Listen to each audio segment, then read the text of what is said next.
Okay, so we're here with the with Guy, or as English like to say, Guy Wilkinson at the Sun Valley Farms. You primarily deal with apples, pears, Cherries. cherries, Yeah, and you're certified organic. I am. Yeah. Okay, and what type of varieties? We have 13 varieties of apples that we carry, Wow. 2 varieties of pears, and 3 varieties of cherries. Wow. So how come is it we don't see all this wide variety in our stores here? We mainly stick to the markets. We like to deal with people one-on-one, pretty much. And the way the packing houses and stuff are going, it's quite a cost for having them box it and send it out. So I'd rather personally stick with one-on-one interaction rather than going through a packing house myself. Okay. A question I've been asking a lot of the other farmers here is why did you choose to go with the growing organic? Mainly when we first moved here, my kids were very small, and they were running around there eating leaves and dirt and stuff. And so that's when I started researching on what the guys around here were spraying, and I didn't like it at all. So I decided, for us as a family, that's the way I wanted to go, was organic. So that's where I started my learning. If you had a message to tell people, the conventional farmers here about with the pesticides and stuff, what would you like to say to them? The ones who haven't done the research. There's not really that much difference. Our pesticides cost more than theirs. That's one factor. But overall, for the environment, I think it's the best way to go.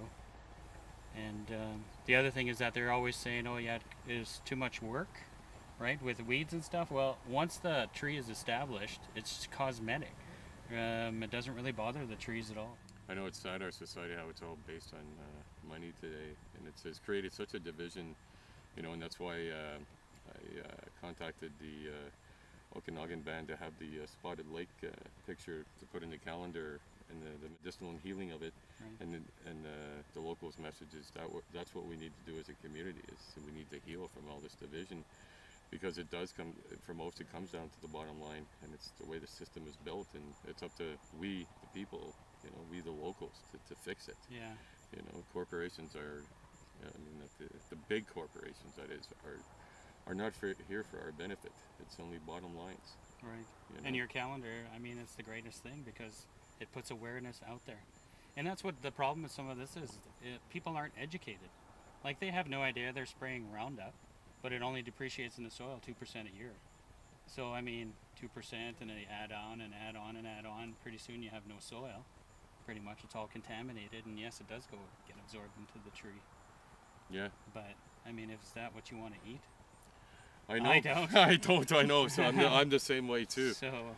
Yeah. So to tell us a little bit more about your farm. So how long have you had your farm for now? 11 years now. Okay. Yeah. And I'm still learning. Just one of those things. People like new varieties of apples, and some people like old varieties of apples. So you try to accommodate both by growing different things. I grow pretty much all together so that one pollinates the other, and instead of planting in big blocks, it seems to work well for me. So that's the way I'm sticking.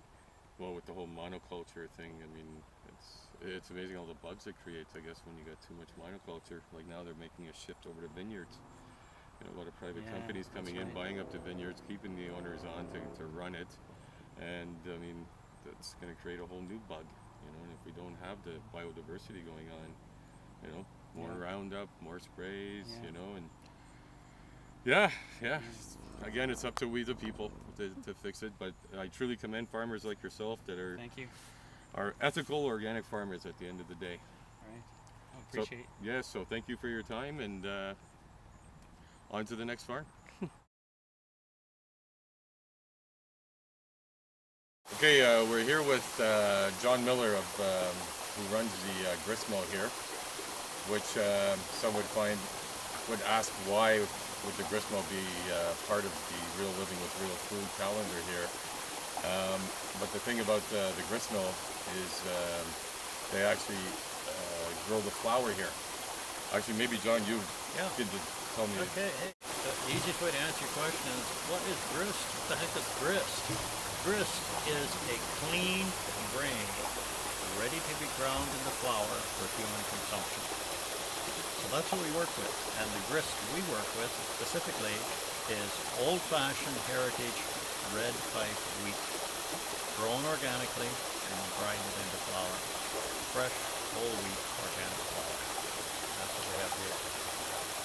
Now, you were telling me yesterday that you work with kids. The kids come down, they do the tour, and they... Can you explain a little bit more about that again? That's one of my favorite parts of this whole job. We have school kids come here. Kids, you know, like 10, 11, 12, 13, that age. Brilliant young minds. And I love to take them up to the gardens and I show them the wheat that's growing there. And in the midsummer, they look like grass. You can't tell much difference between wheat and grass. But I take them up there and I show them, this is where your pizza crust, your bread, your muffins, your hot dog buns, this is what it's made of. They don't believe me. So I bring them down and I show them the same plant when it has grown and matured. I give them the entire wheat plant. Then we take them down and show them how to thrash the wheat kernels out of the plant. Then they have to be cleaned by a process called winnowing, where they put them on a blanket, throw it up in the air, and it comes down clean and this sort of thing. It's great fun to try to get these guys coordinated to do that. We get the clean wheat, then I take them up to the museum, and they run the wheat through a hand-operated flour grinder. And they grind the wheat into flour, and they get the whole wheat flour. And they recognize flour as getting close to being a cookie. And usually it's up to one of their moms who's there. She'll take the flour home and make a cookie for them. So they get to see that the wheat plant can be converted into a cookie. So for families that want to get their kids involved in this, like how often do your tours go on for here? We operate from early in the spring until Thanksgiving, until Thanksgiving. And the tours every day, 7 days a week. Anytime the school shows up, we give them a tour. And what are the prices like? Is it affordable for all families? We make it as affordable as we possibly can. $5 for an adult, $4 for seniors and students. And if it's a school group, we'll do everything we can to give them a price break and make it affordable for them. Well, I think it's commendable what you're doing here, John, because I mean, I can see the passion in your voice here, and if it wasn't for people like yourself here that to do this, I mean, who would teach our kids today? You know, I mean, for most of them, they all think that everything comes from Walmart. Their food comes from Walmart and McDonald's. Yeah. You know, so it's great to bring them back and have people like you to be able to educate our kids.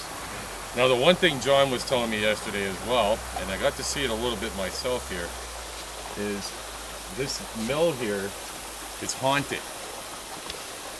And it pretty much talks. We were talking about the good old days when they actually used to run moonshine out of here, and for some reason the wheel started to spin. So it seems to be like the ghost, depending on what you talk about, will let you know. You know, actually, if you can explain.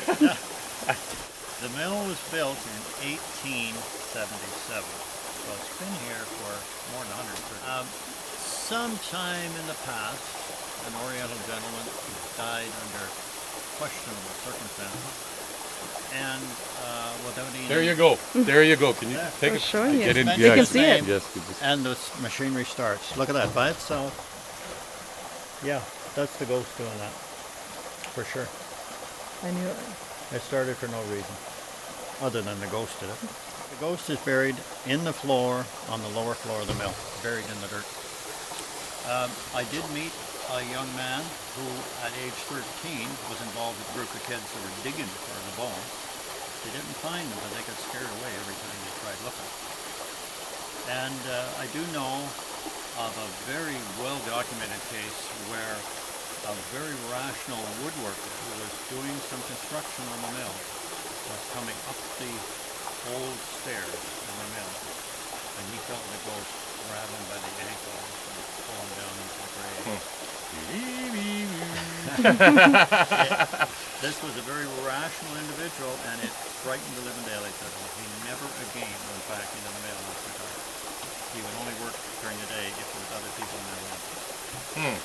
And even today, there's mysterious things happen, like the wheel started, as you mentioned the ghost's name. And there's a lot of other things going on the whole site here that people can say it's just bad luck. But I say there's a limit to how much bad luck you've got. And you get so many different things going wrong in all kinds of different areas. Yeah, maybe the ghost is doing it. The ghost, by the way, seems to be quite friendly and happy and mischievous. Hasn't hurt anybody. Hasn't scared anybody other than the one woodworker guy got scared. But after that, the ghost seems to be... Maybe he questioned his work. Maybe. Might have done that, yeah. But anyway, generally the ghost is easy enough to live with. No real problem. Okay, well, is there anything else you would like to say in closing here? Like, you got the audience here. Like, what would you like to say? I mean, the mission statement of the entire grist mill here is to preserve our heritage and educate our youth. That sums it up. That's what we like to do. Preserve our heritage, educate our youth in ways of growing wheat, other crops, we grow some oats, heritage apple trees. We have the old-fashioned apples here. We teach the kids about that, teach them about pollination, how the bees work, that type of thing. So we do the best we can to help the kids. actually, maybe if you can throw in one more thing here, because the grist mill here needs some help to get this mill running again, and they need some funding in order to get the water coming back up to make this mill work again. If you can explain maybe a little bit about this, and maybe we the locals, can help John out here. Okay. The mill was built without a building permit and without a permit to use the water from Keremeos Creek. In 1877, there was no government to apply for a permit, so the mill was just built and used the creek. Years later, a government developed who decided they had rights over the creek and could sell permits to use it and so on. Well, some ranchers got the permit, the mill didn't get it. So, to this day, the mill does still not have permission to use Keremeos Creek to operate. And it operates right now with some electric pumps pumping drinking water up to the top of the wheel to make it turn. So, to solve this problem, we've come up with an idea. Maybe it's possible if we were to bury a 10-inch pipeline beside the creek and go upstream maybe 500-600 meters, whatever it takes, and then pick up some water, bring that 10 inches of water down, and then run it up over the wheel, then we would have continuous operation of the wheel. We could have the wheel running 24/7, we could have the grinders running here, we could actually be producing stuff. The wheel, in addition to running flour grinders, could operate a sawmill, some sort of woodworking thing. Lots of things could be done. We could even generate electricity. We could generate electricity for ourselves and have an emergency supply of electricity for the whole community. I wonder how Fortis would feel about that, though. Well, they may object until there was an earthquake or some major power failure. Yes. They really needed the help. I know, and that's one thing I don't think we're very prepared for. As much as they talk about the big one coming through, how much preparedness has gone on that part. Yeah. But, so what kind of funding do you think is needed to create this pipe and everything that you want to do? I'm really guessing on it. Ballpark. Very ballpark estimate, 40 or 50,000. I really don't know. We'd have to get, like step one is to get an engineer and do some surveying, decide how far up we'd have to go, and then get some estimates on the cost of putting a pipeline in. So that means we'd have to look for a local engineer that still has his heart intact, that would love to be part of this great project here. Maybe we can put together a fundraiser, or maybe there's some great, I know there's people out here that are well off, and if you got any excess money, I mean, can you think of a better project, teaching our kids how to, make flour, I mean, it's a wonderful education system he's got going on here. So if there's somebody out here, by all means, let's contact John Miller here at the grist mill. Yeah. Thank you very much, John. Appreciate it. Thank you. Appreciate it.